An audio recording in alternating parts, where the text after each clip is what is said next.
20 जुलाई 1969 वो ऐतिहासिक पल था जब पूरी दुनिया की नजरें चांद पर टिकी हुई थी, क्योंकि पहली बार कोई इंसान चांद पर उतरने वाला था। इस मिशन को अपोलो 11 नाम दिया गया। हालांकि पूरी दुनिया अपोलो 11 के बारे में सिर्फ इतना ही जानती है कि उस दिन एस्ट्रोनॉट चांद की सतह पर सही सलामत उतरे थे और कुछ टाइम बाद वापस पृथ्वी पर लौट आए थे। लेकिन ये पूरा सच नहीं है, क्योंकि उस दिन चांद की धरती पर उनके साथ कुछ ऐसा हुआ था जिसने उनके रोंगटे खड़े कर दिए थे। ये बात आज से करीब 51 साल पहले की है, जब अमेरिका अपने कई असफल प्रयासों के बाद अपोलो 11 को चांद पर भेजने की तैयारी कर रहा था। सारी तैयारियों के बाद अपोलो 11 को 16 जुलाई 1969 को पृथ्वी से लॉन्च किया गया। लॉन्च करने के 4 दिन बाद ये चंद्रमा की सतह के बेहद नजदीक पहुंच चुका था। यानी अब अगले कुछ ही पलों में अपोलो 11 का चंद्रयान ईगल अपने निर्धारित स्पॉट पर उतरने को तैयार था। लेकिन जब लैंडिंग से पहले टाइम की गणना की गई तो पता चला कि ईगल किसी अज्ञात कारण की वजह से अपने निर्धारित समय से 4 सेकंड आगे चल रहा था। यानी इसका मतलब ये था कि जो जगह लैंडिंग के लिए निर्धारित की गई थी, अब ईगल वहां ना उतरकर कहीं ऐसी जगह लैंड करेगा जिसका आइडिया ना तो कंट्रोल सेंटर में बैठे वैज्ञानिकों को था और ना ही विमान चला रहे एस्ट्रोनॉट को।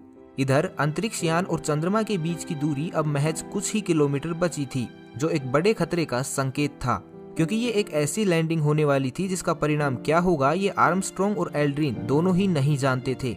इतना काफी नहीं था कि तभी अचानक उनके विमान में मौजूद कंप्यूटर भी एरर शो करने लगा, जिसके चलते विमान की ऑटोमेटिक प्रणाली बाधित होने लगी थी। उधर लैंडिंग का समय भी अब धीरे धीरे नजदीक आ रहा था। अब ये आर्मस्ट्रॉन्ग को तय करना था कि विमान को एक विशालकाय क्रेटर में उतरने दें या फिर इसका कंट्रोल अपने हाथों में लेकर इसकी लैंडिंग ऐसी जगह करवाएं जिससे उनकी और विमान दोनों की जान बच सके।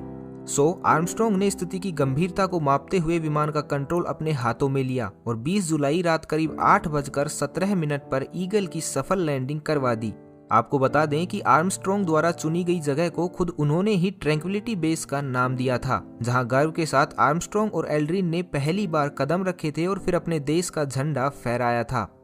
आपको यहाँ तक जानने के बाद लग रहा होगा कि चलो आखिरकार एक छोटी सी मुसीबत के बाद फाइनली ये मिशन कामयाब हो गया था, लेकिन ऐसा नहीं था। असली मुसीबतें तो अभी आने वाली थी, जिसके आगे ये मिशन कभी भी घुटने टेक सकता था। धरती पर बैठे आप और हम जैसे लोग, जिन्हें ये लग रहा था कि अब तो अपोलो 11 अपने मकसद में कामयाब हो चुका है और अब केवल जश्न मनाना ही बाकी रह गया है, उन्हें इस बात का आइडिया भी नहीं था कि अभी इस मिशन की असली परीक्षा यानी सफलतापूर्वक घर वापसी तो अभी बाकी ही थी, जिसे पूरा किए बगैर ये मिशन कामयाब नहीं हो सकता था। लेकिन ये चीज एक छोटी सी मिस्टेक की वजह से असंभव हो गई थी। यानी इसका सीधा सा मतलब ये था कि अब एस्ट्रोनॉट्स हमेशा के लिए चंद्रमा पर ही फंसने वाले थे। दरअसल हुआ यूं कि चंद्रमा पर लैंडिंग के तुरंत बाद विमान के इंजन में मौजूद फ्यूल पाइप में दबाव बढ़ने लगा था, क्योंकि चंद्रमा पर टेम्परेचर काफी कम होने के कारण फ्यूल पाइप में मौजूद नमी अब बर्फ में बदल चुकी थी, जिसके कारण पाइप का दबाव तय मापदंडों से काफी ज्यादा हो चुका था। हालात ये हो चुकी थी कि नासा अपने एस्ट्रोनॉट को ये आदेश देने ही वाला था कि विमान को तुरंत खाली कर दें, क्योंकि वो दबाव इतना ज्यादा था कि विमान किसी भी समय ब्लास्ट कर सकता था। और अगर ऐसा होता तो एस्ट्रोनॉट हमेशा हमेशा के लिए चंद्रमा पर ही फंस कर रह जाते। लेकिन उनकी खुशकिस्मती ही थी कि कुछ समय बाद ही बर्फ पिघलने लगी, जिसके कारण पाइप का प्रेशर नॉर्मल हो गया। शायद किस्मत भी यही चाहती थी कि इंसान की ये कोशिश बेकार ना जाए, लेकिन खतरा अभी तक पूरी तरह टला नहीं था, क्योंकि इस समस्या से निकलने के तुरंत बाद विमान के एक पार्ट में गड़बड़ होने लगी। विमान के इस हिस्से का एक स्विच टूटकर नीचे गिर गया, जिसकी वजह से पूरा सर्किट ब्रेकडाउन हो चुका था और उस हिस्से की पावर भी पूरी तरह कट हो चुकी थी। हालांकि कुछ समय बाद खोया हुआ स्विच एल्ड्रिन को किसी तरह वापस मिल गया, लेकिन अब समस्या ये थी कि इस स्विच की वजह से हुए सर्किट ब्रेकडाउन को कैसे ठीक किया जाए, क्योंकि इस अनएक्सपेक्टेड सिचुएशन की ट्रेनिंग उन्हें कभी दी ही नहीं गई थी। 6 घंटों की कड़ी मेहनत के बाद जब उन्हें कुछ समझ नहीं आया तो एल्ड्रिन ने एक पेन को उस छेद में डाला जहां से वो स्विच टूटा था। कमाल की बात ये रही कि जो काम 6 घंटों की कड़ी मेहनत के बाद भी नामुमकिन सा लगने लगा था, वो एक पेन की मदद से पूरा हो गया। एल्ड्रिन की सूझबूझ के कारण विमान की वो बंद पड़ी यूनिट फिर से चलने लगी। अब जब सब कुछ ठीक हो गया था तो वक्त था घर वापसी का। इसके लिए नासा ने ये प्लान बनाया था कि कोलंबिया विमान, जिसकी मदद से उन्हें वापस पृथ्वी पर लौटना था, उसमें मौजूद 2 मॉड्यूल, कमांड मॉड्यूल जिसमें एस्ट्रोनॉट थे और सर्विस मॉड्यूल जिसमें चांद की सतह से लाया गया विमान का अन्य सामान था, को कोलंबिया के धरती में प्रवेश करते ही अलग अलग दिशाओं में अलग होना था। यानी पृथ्वी के वातावरण में प्रवेश करते ही कोलंबिया से दोनों मॉड्यूल विपरीत दिशाओं में अलग होने थे, जिससे इन दोनों का आपस में टकराव ना हो सके।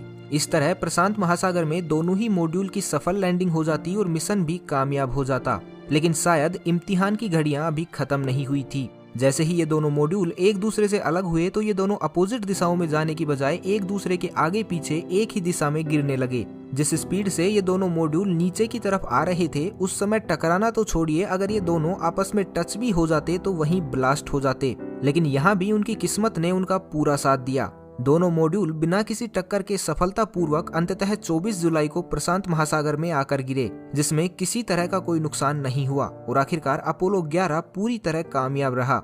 हालांकि अभी एक और खतरा था जो इन एस्ट्रोनॉट के सर पर मंडरा रहा था। एक नए वातावरण में से वापस आने के कारण वैज्ञानिकों को ये डर था कि कहीं इनके शरीर में कोई अनजान बैक्टीरिया या वायरस तो मौजूद नहीं था, जो संभवतः पूरी मानव जाति के लिए विनाशकारी साबित हो सकता था।